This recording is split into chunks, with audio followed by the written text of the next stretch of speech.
ಮಹಾರಾಷ್ಟ್ರದಲ್ಲಿ ಭಾರತೀಯ ಜನತಾ ಪಾರ್ಟಿ ಮಿತ್ರ ಪಕ್ಷಗಳು ಒಂದು ಅಭೂತಪೂರ್ವ ಗೆಲುವನ್ನು ದಾಖಲಿಸಿರ್ತಕ್ಕಂಥದ್ದು.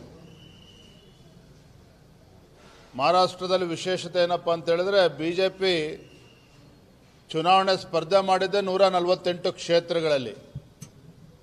148 ಕ್ಷೇತ್ರಗಳಲ್ಲಿ ಬಹುತೇಕ 128 ಕ್ಷೇತ್ರಗಳನ್ನು ಭಾರತೀಯ ಜನತಾ ಪಾರ್ಟಿ ಗೆಲ್ತಾ ಇದೆ ಅಥವಾ ಗೆದ್ದಾಗಿದೆ. ಮಹಾರಾಷ್ಟ್ರ ಚುನಾವಣೆ ಫಲಿತಾಂಶ ಅಲ್ಲಿಯ ಸರ್ಕಾರ ಏನು ಒಳ್ಳೆ ಕೆಲಸಗಳನ್ನು ಮಾಡಿದೆ ಮತ್ತು ನರೇಂದ್ರ ಮೋದಿಜಿಯವರ ನಾಯಕತ್ವವನ್ನು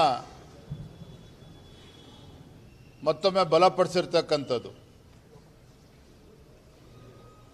ಕರ್ನಾಟಕದ 3 ಕ್ಷೇತ್ರಗಳ ಉಪಚುನಾವಣೆ ಚನ್ನಪಟ್ಟಣ, ಶಿಗ್ಗಾವಿ ಹಾಗೂ ಸಂಡೂರು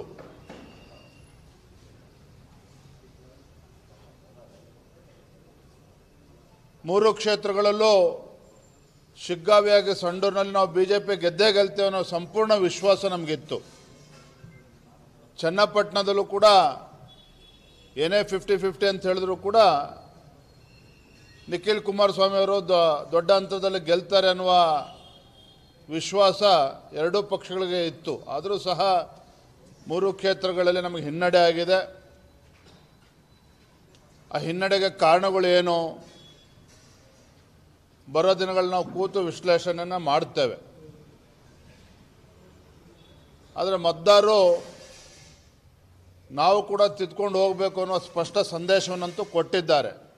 ಅದು ಬರೋ ದಿನದಲ್ಲಿ ಎಲ್ಲವನ್ನು ಕೂಡ ಸರಿಪಡಿಸ್ಕೊಳ್ತಕ್ಕಂಥ ಕೆಲಸ ನಾವು ಮಾಡ್ತೇವೆ. ಚನ್ನಪಟ್ಟಣದಲ್ಲಿ ಸರ್ ಇಷ್ಟೆಲ್ಲ ಒಗ್ಗಟ್ಟಿನ ಹೋರಾಟ ಪರಿಶ್ರಮ ಎಲ್ಲ ಆದರೂ ಕೂಡ ಜೆಡಿಎಸ್ ಕಾರ್ಯಕರ್ತರು ಬಿಜೆಪಿ ಕಾರ್ಯಕರ್ತರು ಎಲ್ಲ ಅಷ್ಟು ಪರಿಶ್ರಮ ಆದರೂ ಕೂಡ ಏನು ಕಾರಣ ಅನಿಸುತ್ತೆ ನಿಮಗೆ ಸೋಲಿಗೆ? ಫಲಿತಾಂಶ ಬಂದು ಇನ್ನೂ 1 ತಾಸು ಆಗಿದೆ ಅಷ್ಟೇ.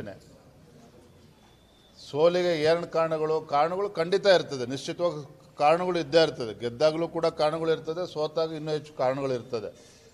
ಆದರೆ ಕಾರಣಗಳೇನು ಅಂತೇಳಿ ಎರಡೂ ಪಕ್ಷದ ಮುಖಂಡರು ಕೂತು ವಿಮರ್ಶನ ಮಾಡಬೇಕಾಗ್ತದೆ. ಮುಂದಿನ ದಿನಗಳಲ್ಲಿ ನಾವು ಕೂತು ಚರ್ಚೆನ ಮಾಡ್ತೇವೆ ಎರಡೂ ಪಕ್ಷಗಳು.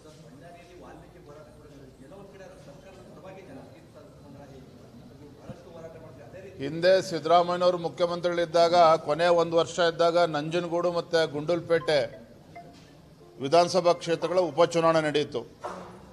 ಎರಡೂ ಕ್ಷೇತ್ರದಲ್ಲೂ ಕೂಡ ಕಾಂಗ್ರೆಸ್ ಪಕ್ಷ ಗೆಲ್ತು.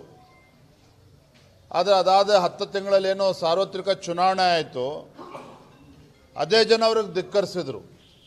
ಹಾಗಾಗಿ ಹೋರಾಟ ಬೇರೆ, ಚುನಾವಣೆ ಫಲಿತಾಂಶ ಬೇರೆ.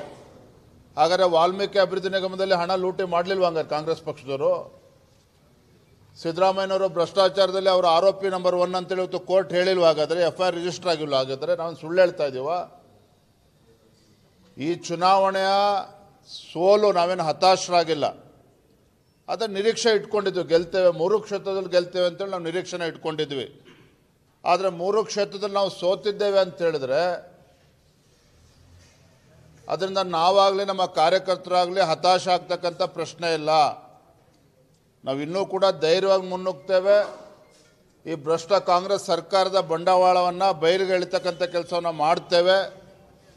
ಈ ಸರ್ಕಾರದ ಕಿವಿ ಹಿಡ್ತಕ್ಕಂಥ ಕೆಲಸ ಒಂದು ವಿರೋಧ ಪಕ್ಷವಾಗಿ ಮಾಡ್ತಕ್ಕಂಥ ನಮ್ಮ ಕರ್ತವ್ಯ ಇದೆ, ಅದನ್ನು ನಾವು ಮಾಡ್ತೇವೆ. ಚನ್ನಪಟ್ಟಣದಲ್ಲಿ ಸ್ವಯಂ ಪ್ರೇರಿತ ತಪ್ಪುಗಳಾಗಿದೆ ಅಂತ ಅನ್ಸುತ್ತೆ ಸರ್. ಯೋಗೇಶ್ವರ್ ಅವರಿಗೆ ಇಲ್ಲ ಬಿಜೆಪಿಯಿಂದ ಟಿಕೆಟ್ ಕೊಡ್ಬೋದಿತ್ತು, JDS ಇಂದ ಟಿಕೆಟ್ ಕೊಡ್ಬೋದಿತ್ತು, ಆದ್ರೂ ಕೊಡಲಿಲ್ಲ. ಕುಮಾರಸ್ವಾಮಿ ಮಾಡ್ಬೋದಿತ್ತು, ಕೊಡ್ಬೋದಿತ್ತು, ತಗೋಬೋದಿತ್ತು. ಎಲ್ಲ ಒತ್ತುಗಳ ಬಗ್ಗೆ ಮುಂದಿನ ದಿನಗಳಲ್ಲಿ ಹೆಚ್ಚು ಒತ್ತನ್ನು ಕೊಟ್ಟು ನಾವು ಚರ್ಚೆ ಮಾಡ್ತೀವಿ. ಶಿಗ್ಗಾಂವಿ ವಿಚಾರದಲ್ಲಿ ಎಲ್ಲೋ ಬೊಮ್ಮಾಯಿ ಅವರು ಒಂಟಿ ಹೋರಾಟ ಆಗೋಯ್ತಾ ಅಲ್ಲಿ? ಇಲ್ಲ ರೀ, ಆ ರೀತಿಯೇನಿಲ್ಲ. ಬಸವರಾಜ ಬೊಮ್ಮಾಯಿರೊಬ್ಬರು ಮಾಜಿ ಮುಖ್ಯಮಂತ್ರಿಗಳು ಹಿರಿಯರಿದ್ದಾರೆ, ಸಾಕಷ್ಟು ಅಭಿವೃದ್ಧಿ ಕೆಲಸ ಕಾರ್ಯಗಳ ಆ ಕ್ಷೇತ್ರದಲ್ಲೂ ಕೂಡ ಮಾಡಿದ್ದಾರೆ. ಆದರೆ ಇಟ್ಸ್ ಅ ಶಾಕಿಂಗ್, ನಾವು ಒಪ್ಕೊಳ್ತೇನೆ. ಶಿಗ್ಗಾವಿ ನಾವು ಯಾರೂ ಕೂಡ ನಿರೀಕ್ಷೆನ ಮಾಡಿರಲಿಲ್ಲ. ಭಾಳ ಅನಾಯಾಸವಾಗಿ ನಾವು ಗೆಲ್ತೇವೆ ಅಂತೇಳಿ ನಾವು ಭಾವಿಸಿದ್ವಿ. ಎಲ್ಲೊಂದು ಕಡೆ ನಮ್ಮ ಅತಿಯಾದಂಥ ಆತ್ಮವಿಶ್ವಾಸವೂ ಕೂಡ ಅದಕ್ಕೆ ಕಾರಣ ಆಗಿರ್ಬೋದು. ಆದರೆ ಬೊಮ್ಮಾಯಿಯವರು ಒಬ್ಬಂಟಿ ಆಗಿದ್ದರು, ಪ್ರಶ್ನೆನೇ ಇಲ್ಲ. ಯಡಿಯೂರಪ್ಪನವರು ಕೂಡ 2-3 ದಿನಗಳ ಕಾಲ ಹೋಗಿದ್ದರು, ಸೋಮಣ್ಣ ಅವರು ಹೋಗಿದ್ರು, ಎಲ್ಲ ಪಕ್ಷದ ಹಿರಿಯ ಮುಖಂಡರು ಹೋಗಿದ್ರು. ಅದು ಪ್ರಶ್ನೆ ಇಲ್ಲ. ಕಾರಣಗಳೇನು ಅಂತೇಳಿ ಕೂತು ಚರ್ಚೆ ಮಾಡ್ತೇವೆ. ನಾನು ರಾಜ್ಯದ ಅಧ್ಯಕ್ಷ ನಾನೇ ತಗೊಳ್ತೇನೆ. ರಾಜ್ಯದ ಅಧ್ಯಕ್ಷನಾಗಿ ಸೋಲಿನ ಜವಾಬ್ದಾರಿಯನ್ನು ಹೊರಲೇಬೇಕಾಗ್ತದೆ. ಅದನ್ನು ಹೊರತಾನೆ ಸರಿಪಡಿಸ್ಕೊಳ್ತಕ್ಕಂಥ ಕೆಲಸ ಮಾಡ್ತೇವೆ. ಹಾಂ,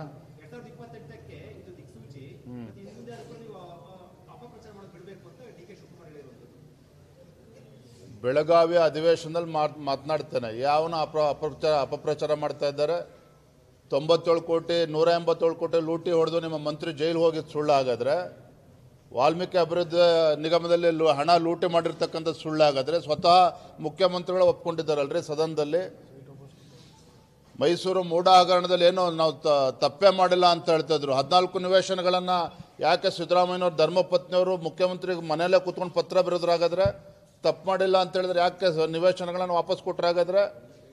ಭಾರತೀಯ ಜನತಾ ಪಾರ್ಟಿ ಮುಖ್ಯಮಂತ್ರಿನಾಗಲಿ ಅವ್ರನ್ನ ಯಾರನ್ನೂ ಕೂಡ ತೇಜೋವಧೆ ಮಾಡ್ತಕ್ಕಂಥ ಕೆಲಸ ಮಾಡ್ತಾ ಇಲ್ಲ.